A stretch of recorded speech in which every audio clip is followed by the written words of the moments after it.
Phoenix Suns at Rui Hachimura, yan ang ating pag-uusapan. Final seconds. Bryant for the win. Bang!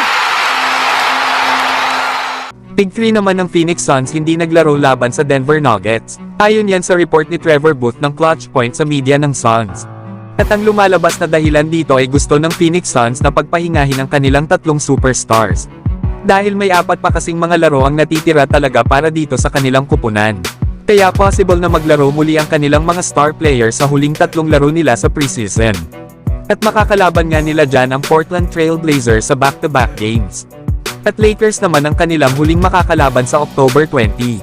Sa nakaraang laro kasi ng Suns na kung saan tinalo nila sa overtime ang Detroit Pistons sa score na 130-126, ay nakagawa nga sila Kevin Durant, Bradley Beal at Devin Booker ng pinagsamang 35 points sa loob ng 13 minutes of playing time na magkakasama. Kaya walang duda na isang offensive juggernaut ang meron sa kupunan ng Suns.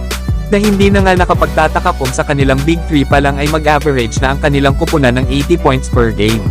Lalo at last season sa 8 games na magkasama itong sila Booker at Durant ay nag-average sila kapag pinagsama ng 54 points per game. Habang si Bradley Beal ay nag-average naman ng 23 points per game sa Washington Wizards sa loob ng 50 total games last season. Pero kahit na hindi maglalaro ang Big 3 ng Phoenix Suns, ay nakita pa rin itong sila Kevin Durant, Bradley Beal at Devin Booker na kasama ng kanilang kupunan, na nagpa-practice ng kanilang shooting at iba pang drills. Sa ibang balita naman mga idol, nagbunga naman ang pinaghirapan ni Rui Hachimura ngayong off-season. Lalo at sa mga nakalipas na buwan ay todo ang ginagawa nitong workout kasama si LeBron James. Malaking bagay nga ito para sa improvement ni Hachimura. Na last season ay isa ito sa mga naging key players ng Lakers sa playoffs, na kung saan ay nagkaroon ito ng shooting na 48% sa 16 games niya sa postseason. Higit sa lahat ay napaka-consistent player nitong si Hachimura na isang elite na shooter. Effective din siya pangbantay sa mas malalaking defender katulad ni Nikola Jokic sa nakaraang playoffs.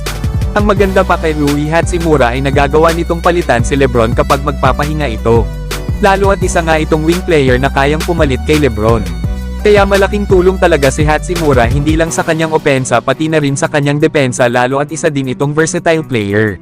Kahapon bagamat sa second unit na naglaro si Hachimura, ay siya pa rin ang naging high scorer ng Lakers, na nakagawa nga ito ng 19 points, 5 rebounds at 1 assist. Meron nga itong 8 out of 14 sa field goals at 2 out of 5 naman sa 3-point area. Makikita mo talaga dito ang taas ng confidence ni Hachimura para itira ang bola. Yan nga ay resulta na rin ng kanyang hardworking sa kanyang practice kasama ni LeBron nitong off-season. Mas lalo pa nga itong nagiging shooter lalo na sa kanyang mid-range shot, na isang bagay na mahirap pigilan kapag bumitaw na si Rui Hachimura.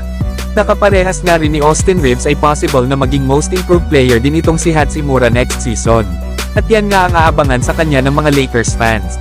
So hanggang dito na lang tayo mga idol. At huwag nyo naman kalimutan mag-subscribe bilang pagsuporta.